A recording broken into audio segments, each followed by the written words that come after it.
په یو حدیث کې یو مختصر ذکر راغلی دی او هغه ذکر په ژبه باندې ډېر زیات آسان دی، ډېر لنډ ذکر دی، خو د هغې فضیلت رسول الله صلی الله علیه وسلم موږ ته دا بیان کړی دی چې په هغه ذکر سره الله رب العالمین دی ویونکي ته او د ذکر کوونکي ته د جنت 8 دروازې را خلاصوي او را کولاوي.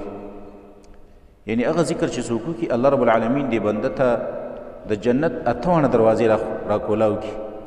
په کومه دروازه چې دا بنده غواړي جنت ته به داخلیږي. حدیث کې راځي عن عقبة بن عامر رضی الله تعالی عنه عن عمر رضی الله تعالی عنه.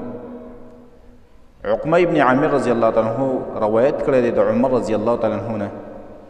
عمر رضی الله تعالی عنه فرمایي قال رسول الله صلی الله علیه وسلم، رسول الله صلی الله علیه وسلم فرمایلی دي ما منکم من احد، نشته دی تاسو کې یو کس یتوضأ چې اودس وکړي فیبلغ او فیسبغ الوضوء، کامل اودس وکړي، پوره اودس وکړي او په ښه طریقه اودس وکړي، ثم یقول او د اودس نه وروسته دا بنده دا کلمات وایي او دا ذکر وکړي چې اشهد ان لا اله الا الله وان محمدا عبد الله ورسوله.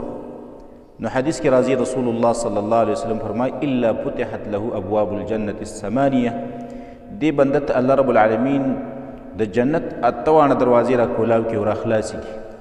یدخل من ایها شاء، په کومه دروازه چې بیا دا بنده غواړي جنت ته به داخلیږي. آسان کلمات دي، اشهد ان لا اله الا الله وان محمدا عبد الله ورسوله. یو بل حدیث کې اوس لږه شان اضافه نور هم راغلی ده.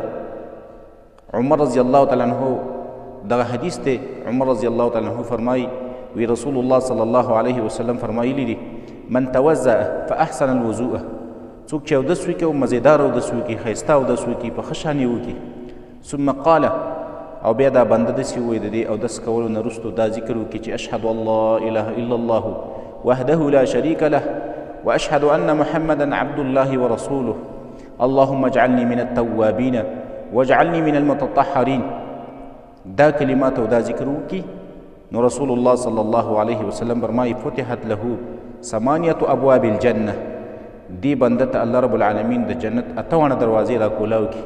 یدخل من ایها شاء، دا بنده به داخلیږي د جنت ته په کومه دروازه چې دا غواړي جنت ته به داخلیږي. نو آسان کلمات دي. د ورځې موږ کم از کم 5 منځونه دي، 3 ټیمه یا 5 ټیمه یا 4 ټیمه اودس کوو او د اودس نه وروستو دغه مختصر شان کلماتو الله رب العالمین فی موږ او تاسو ته د جنت 8 دروازې را خلاصوي. د الله په قانون کې ډېره زیاته ارزاني ده. په معمولي اذکارو باندې، په معمولي اعمالو باندې الله رب العالمین موږ ته ډېر لوی مقامونه راکوي، لوی درجات راکوي، لوی درجو ته موږ الله رب العالمین رسوي چې موږ او تاسو دا معمول جوړ کړو، عادت یې جوړ کړو چې د هر اودس نه وروستو موږ دغه کلمات او دغه ذکر ویو. انشاءالله الله رب العالمین هم دا امید دی چې په دغه ذکر سره څنګه چې رسول الله صلی الله علیه وسلم فرمایلی دي الله رب العالمین به موږ ته په جنت 8 دروازې را خلاصوي.